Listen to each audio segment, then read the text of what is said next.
Se Deus é amor, por que é que Jesus teve que morrer na cruz? Parece meio contraditório a gente falar sobre um Deus que é amor e mesmo assim mandou o seu próprio filho para morrer. Se ele é amor mesmo, por que ele simplesmente não perdoou a humanidade? Se ele é todo poderoso mesmo, por que ele não estalou o dedo e simplesmente resolveu todos os problemas? Por que Jesus teve que morrer? Talvez alguma dessas perguntas ou algo do tipo já passou pela sua cabeça, ou talvez você nunca parou para pensar, mano, por que Jesus teve que morrer na cruz? Para entender o porquê tudo isso aconteceu, a gente precisa olhar para o problema que Jesus veio resolver. A Bíblia trata com muita seriedade o pecado. Romanos 3:23 vai dizer que todos pecaram e estão destituídos da glória de Deus. E o pecado não é simplesmente um erro moral. O pecado não é simplesmente você, eu errei, amanhã eu acerto. Não, o pecado é a separação de Deus. O pecado trouxe morte para o homem. Isaías 59:2 fala que as nossas iniquidades fazem separação entre nós e o nosso Deus. E Romanos 6:23 também é bem claro quando fala que o salário do pecado é a morte. Não só a morte física, mas também a morte espiritual, a distância de Deus para sempre, a distância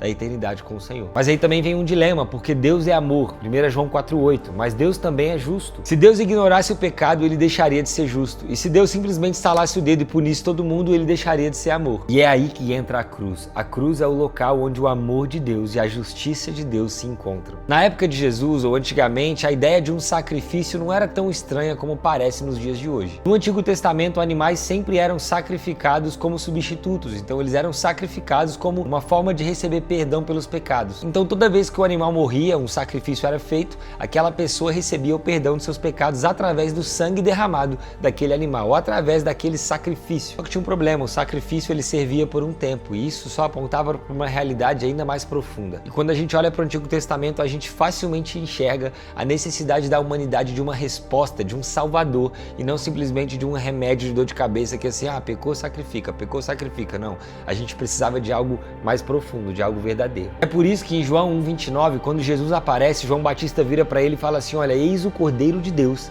que tira o pecado do mundo. Então Jesus vem como o Cordeiro de Deus. Jesus não vem só para ensinar para as pessoas. Jesus ele veio para se entregar pelas pessoas. Isaías 53:5 vai falar que ele foi ferido por causa das nossas transgressões. O castigo que nos traz a paz estava sobre ele. E aí a gente vê de novo esse princípio da substituição. Jesus tomou o nosso lugar, aquele que era o nosso pecado, aquilo que era o nosso vacilo.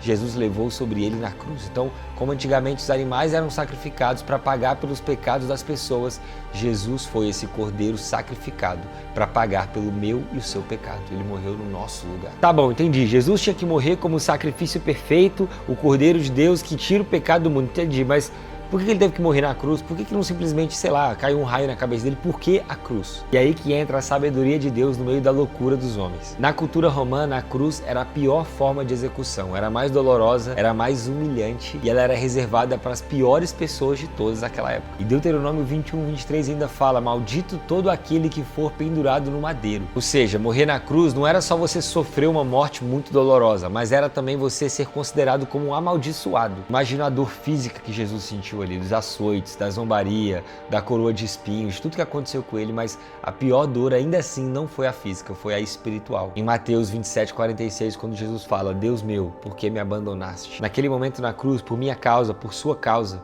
Jesus, que é filho de Deus, que é Deus, experimentou pela primeira vez o que era ficar longe de Deus, o que era ficar distante do Pai. E aí ele fala, por que você me abandonou? Quando na verdade ele se colocou no lugar de pecado daqueles que já estavam distantes de Deus. Naquele momento, Jesus carrega o pecado do mundo, ele experimenta a separação que era a nossa também. O filho foi tratado como um inimigo, para que inimigos fossem tratados como filhos. Meu Deus, é muito forte, cara, é muito bonito. Então, por que Jesus tinha que morrer? Hebreus 9:22, porque sem derramamento de sangue não existe perdão de pecados. Porque o pecado exige justiça, exige sacrifício.